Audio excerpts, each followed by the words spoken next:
Deuxième élément de la dynamique d'un conseil d'administration, c'est le rôle des comités. Effectivement, dans un conseil d'administration, il n'y a pas un fonctionnement monolithique en format plénier où toutes les personnes membres du conseil sont réunies. Pour augmenter l'efficacité de la prise de décision, un certain nombre de comités sont créés à l'intérieur des conseils. Donc on va voir un petit peu les raisons d'être de ces comités.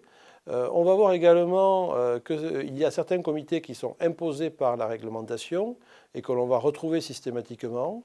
On a également des comités ad hoc qui sont proposés par l'entreprise elle-même parce qu'elle souhaite que quelques membres de son conseil réfléchissent de façon plus efficace sur un certain nombre de sujets.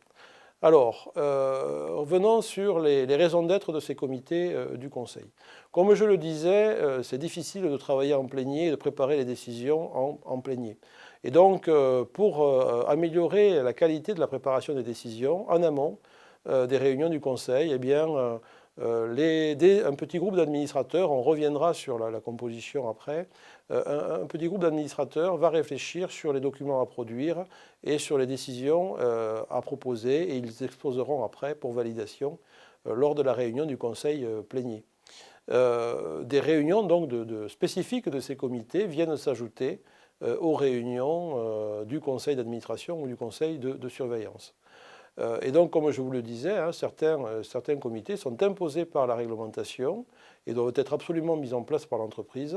Ils sont vraiment importants pour quelques décisions majeures du Conseil. Ensuite, autre raison d'être de ces comités, c'est là où on va avoir les plus grosses interactions, les plus denses, entre les managers et les administrateurs. Souvent dans ces comités, on fait venir des membres de comités exécutifs et pas simplement la direction générale pour pouvoir échanger avec les administrateurs sur la situation de l'entreprise. Par ailleurs, les membres de ces comités, qui sont spécialisés sur des domaines, hein, suivent des formations spécifiques pour améliorer leur capacité à travailler sur ces sujets. En général, le président du conseil n'est pas membre de ces comités réglementaires. Il le peut, hein, mais souvent on évite de façon à ce que ces décisions soient préparées, je dirais, en dehors d'une influence trop forte du président du conseil.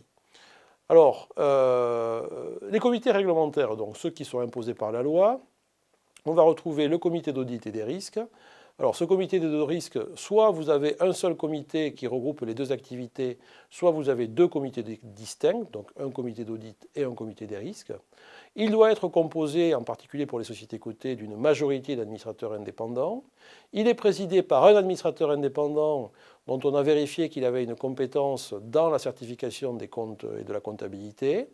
Et donc son rôle est majeur sur des sujets comme la validation des comptes, sur l'efficacité du contrôle interne et tout ce qui concerne le contrôle de l'exposition aux risques et toute la politique de gestion des risques menée par la société.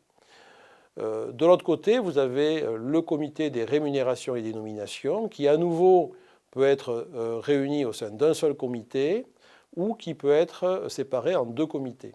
Il n'y a pas vraiment de disposition légale sur la composition, mais là aussi, de plus en plus, on souhaite que les membres soient indépendants par rapport à la direction et on préfère que ce soit des membres indépendants qui composent l'essentiel de ce comité.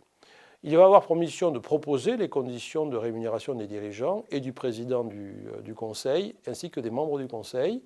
Il identifie et il va proposer de nouveaux membres pour le futur conseil d'administration à soumettre à l'Assemblée générale.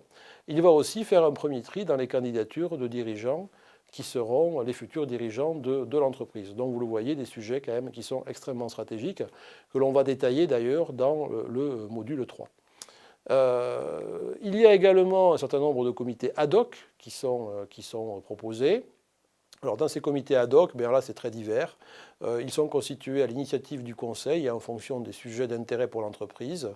Les plus fréquents que j'ai pu observer sont les comités RSE et éthique ou les comités stratégiques. C'est le cas de Renault qui a un comité stratégique à l'intérieur du conseil. Voilà, donc vraiment une organisation qui est à la main du conseil et qui est faite dans le meilleur intérêt de la société et de la qualité des décisions à produire.